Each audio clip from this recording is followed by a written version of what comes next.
اعوذ باللہ من الشیطان الرجیم بسم اللہ الرحمن الرحیم۔ محترم سامعین، آپ لوگوں کے سامنے سورہ بقرہ کا دوسرا رکوع آسان ترجمے کے ساتھ پیش کیا جا رہا ہے۔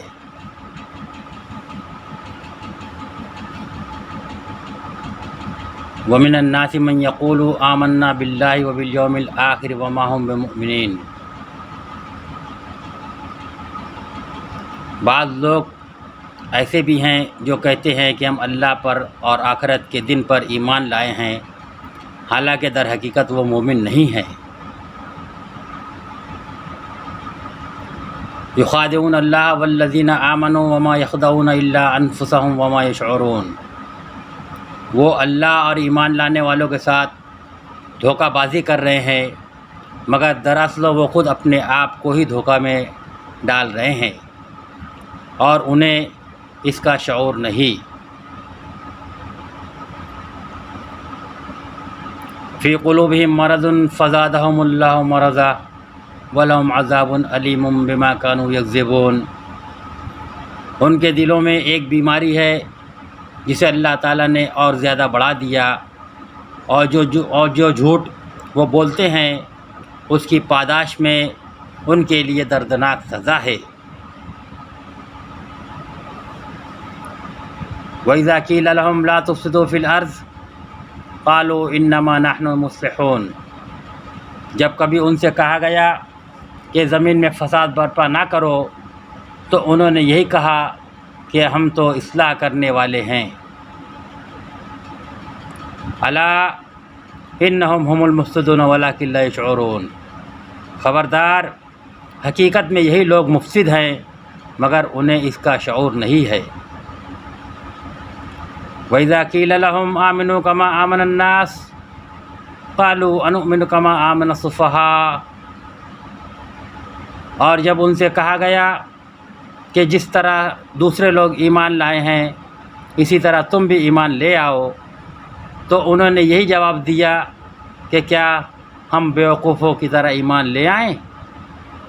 الا انہم هم السفہاء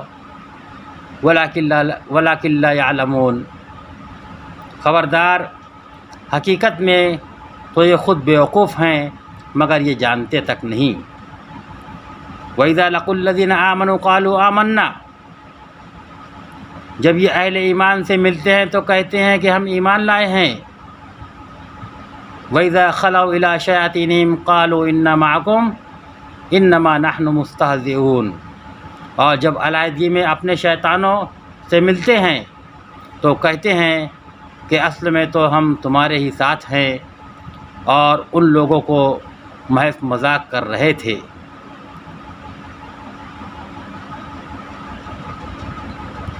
اللہ یستہزئ بہم ویمدہم فی طغیانہم یعمہون۔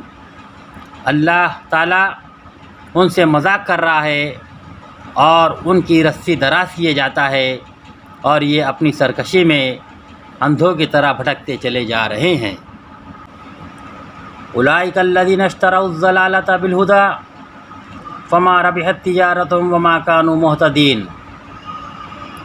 یہ وہ لوگ ہیں جنہوں نے ہدایت کے بدلے گمراہی خرید لی ہے، مگر یہ سودا ان کے لیے نفع بخش نہیں ہے اور یہ ہرگز صحیح راستے پر نہیں ہیں۔ مثلہم کمثل الذی استوقد نارا۔ ان کی مثال ایسی ہے جیسے ایک شخص نے آگ روشن کی،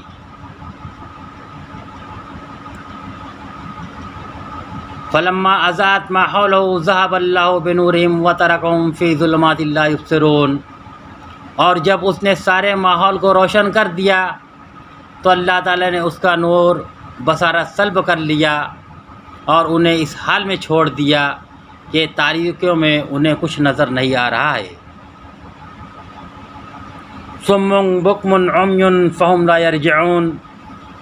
یہ بہرے ہیں، گونگے ہیں، اندھے ہیں، یہ اب نہیں پلٹیں گے۔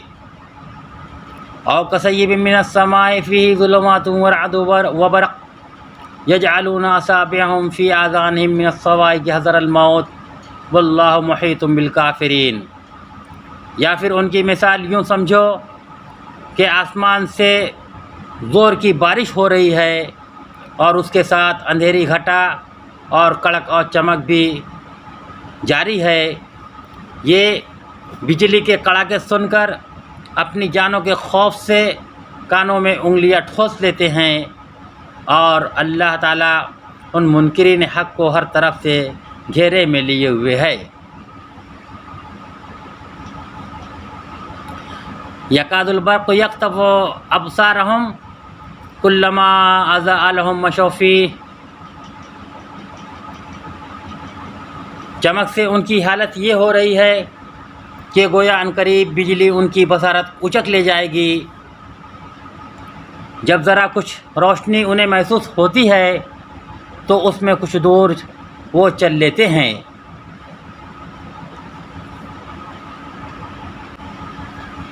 وَإِذَا أَظْلَمَ عَلَيْهِمْ قَامُوا وَلَوْ شَاءَ اللَّهُ لَذَهَبَ بِسَمْعِهِمْ وَأَبْصَارِهِمْ إِنَّ اللَّهَ عَلَى كُلِّ شَيْءٍ قَدِيرٌ۔ اور جب ان پر اندھیرا چھا جاتا ہے تو کھڑے ہو جاتے ہیں۔ اللہ تعالیٰ چاہتا تو ان کی سماعت اور بصارت بالکل ہی سلب کر لیتا، بالکل ہی چھین لیتا۔ یقیناً اللہ تعالیٰ ہر چیز پر قادر ہے۔ اللہ تعالیٰ سے دعا ہے کہ اللہ تعالیٰ ہمیں صحیح معنوں میں قرآن مجید کو پڑھنے، اس کو سمجھنے اور اس پر عمل کرنے کی توفیق عطا فرمائے۔ اے اللہ، ہماری عمر میں، علم میں اور رزق میں خیر و برکت عطا فرما، اور ہر وبائی امراض سے ہماری حفاظت فرما۔ اے اللہ، آج کے اس فرصتم دور میں اخبارات، سوشل میڈیا، آڈیو ویڈیو کے ذریعے قرآن مجید کے پیغام کو بندگان خدا تک پہنچانے کی ہمیں توفیق عطا فرما۔ اے اللہ، اس کی برکتوں سے ہمارے شہر، ملک اور عالم اسلام کے حالات میں تبدیلی عطا فرما۔ وآخر دعوانا ان الحمد للہ رب العالمین۔